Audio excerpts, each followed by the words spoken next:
Hey, what's going on, guys? Flick here, and welcome back to another episode of the Liverpool Career Mode. We're continuing with matches in the Premier League today with an away match against Spurs, a EuroLeague group stage match against FC Sion, and a Capital One Cup round of 16 match against Crystal Palace. But I hope you guys are enjoying this Liverpool Career Mode. If you guys are enjoying it, make sure to leave a like down below as we continue with our training. Divock getting to a 78 rating, and I'm very excited about him. When you combine the training as well as his natural growth, he is probably one of our biggest young talents on the team. I wouldn't be surprised if he gets like 82 or 83 by the end of this season, but you can see we're still sitting on top of the Premier League, tied with Chelsea on points with 20. And Spurs do have a pretty average starting 11. They haven't made any major transfers coming in, but we decided to give Daniel Sturridge to start at the striker position, Royce, Firmino, and Coutinho right behind him in the 4-2-3-1 formation. But Eric Lamela gets the first chance in the game. He goes around Royce right there very skillfully, sends in the cross, and Mignolet was able to clear that one out. So the first major chance going to Spurs. But now on the opposite end of the pitch, it's Henderson. He plays this one inside to Chan. He finds Royce. Royce playing outside to Alberto Moreno. A good chance here. He does test the keeper, but it is deflected away. Royce gets it taken off him, and just like that, we do go into halftime. 2 shots, 2 on target for us, and Spurs were holding on to most of the possession. So we were looking to change that up a little bit in the second half. First opportunity does come in the 47th minute, right after the break. Royce flicks it over the defender. It does fall to Royce again, outside Roberto Firmino. Now he chops inside, has the shot off the post, but Coutinho there to scrap things up, and we get the first goal through again. Coutinho being at the right place at the right time, and he does that so often for us. He just seems to position himself perfectly, and that shot was fantastic. The defender thought he was going to go on the ground, but he kind of just chipped it right over him. But we make a couple of substitutions right there. I believe we brought on Benteke, as well as one other player, probably Divock Origi, and now Benteke again going right through, and he's just going to play it across. It's Coutinho once again getting a goal, and this was another very skillful finish. He just didn't have a lot of time to react to that pass from Benteke. It was a triple tap cross, but again, he just put it away so clinically, and the keeper is not going to have a chance right there. And Spurs were looking to get a goal back here in the 77th minute. It's 2-0 at this point, so I was playing a bit more defensive, but now follows a Harry Kane. That shot going wide of the target. Mignolet didn't even react to it, and it must have taken a deflection because it's a corner kick now for Spurs. They're going to look to whip this one in. Falls outside to one of their players. Now it's Bentaleb with a shot. That one hitting the side netting. And the last couple of chances here for Spurs, it's Moussa Dembele. Finds Lamela. Lamela to Vertonghen.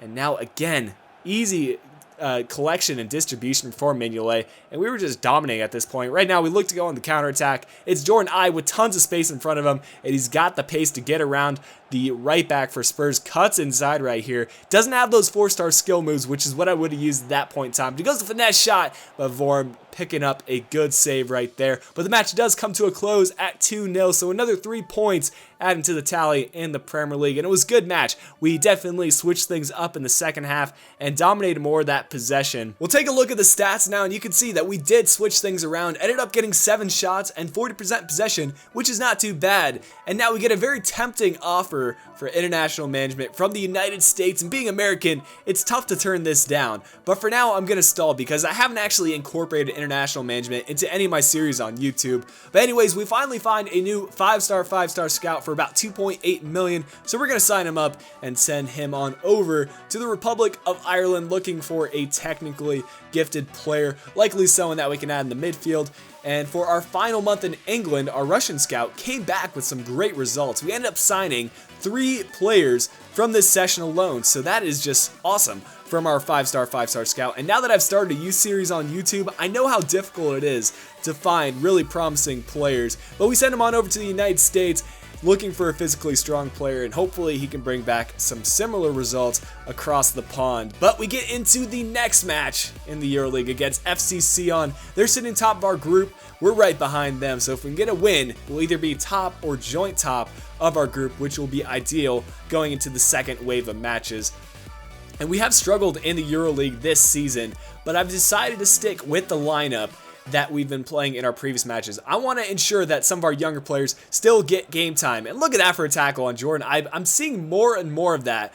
just playing FIFA, like where the players just do crazy stuff. That time Jordan and I did like a full front flip before he hit the ground, and Lallana actually picked up an injury, so we subbed on Royce for him in the center attacking mid spot. And now Kent, he scored a goal in his previous match in the EuroLeague, and he looked to do it again, but he wasn't able to penetrate the defense. Plays it outside to Ings. Ings sees Lucas Leiva on the outside of the box, and that one is saved by the keeper. We go into half with one shot, one on target, and 51% possession, actually being the CPU in possession, which we don't see too often, at least when I'm playing. But they did dominate the second half, or at least the start, just sending in crosses and looking to create something. This time a through ball played, and it was a nice through ball, a chance for them to score right here, but they decided as crosses went to the far post, and the effort really was not a good one. But now finally in the 76th minute, we get a chance of our own. Marco Royce on the left hand side cutting in, just going through the defense, plays it through to Leiva. Leiva finds Ibe on the outside. He's going to cut in, go with that finesse shot, but it takes a deflection.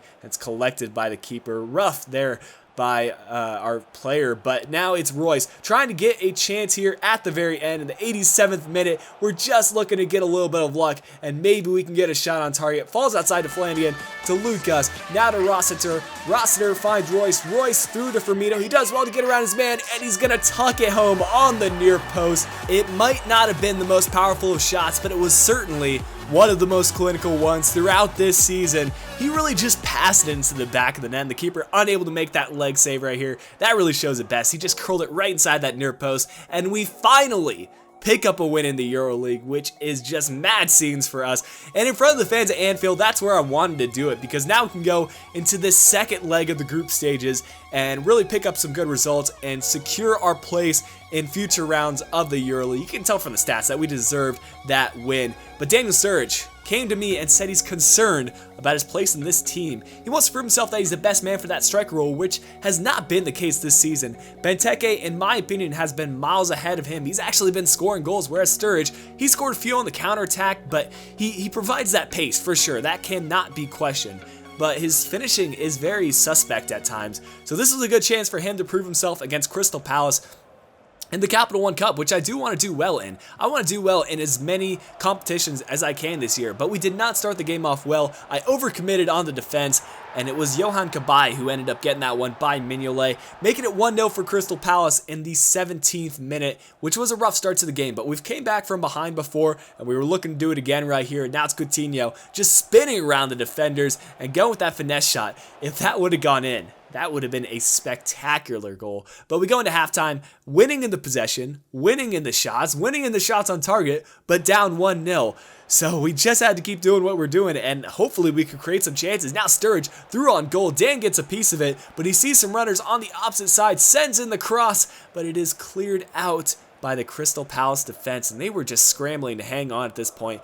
They could tell that Liverpool was being the better team, and we were creating more opportunities here. Jordan I just absolutely tearing up the defense, but he ends up crossing that one on the near post, and it just wasn't good enough, and not able to find a target. And I probably should have done it himself right there. He did the spectacular run, and he could have gone with the finish shot on the near post. But now Matip going with that shot, and McCarthy pulling off a save when he really needed his team to pick up a save. And now we get another chance here on the corner kick. Jordan Ibe getting inside the box and just looking for someone to get open. They were closing him down though, not giving him any space, but he was being patient. We're in extra time. This is our last chance in the game, and we needed a good opportunity. Finds Lallana, and again, saved by McCarthy. Crystal Palace hangs on, and we end up losing this game 1-0. And man, this was a tough one to lose. I wanted to advance in the Capital One Cup because this would have put us in the round of 8 had we won. But that's the way things go sometimes. Johan Cabaye was the best player on the pitch, and he got the only goal, and we ended up losing the match. But guys, that's going to bring an end to the episode today. I hope you have enjoyed it. If you did, make sure to leave a like down below. Subscribe if you are new to the channel, and let me know if you're excited for the next episode of this Liverpool Career Mode. But until that episode, this has been Flick. I'll be talking to you guys again soon.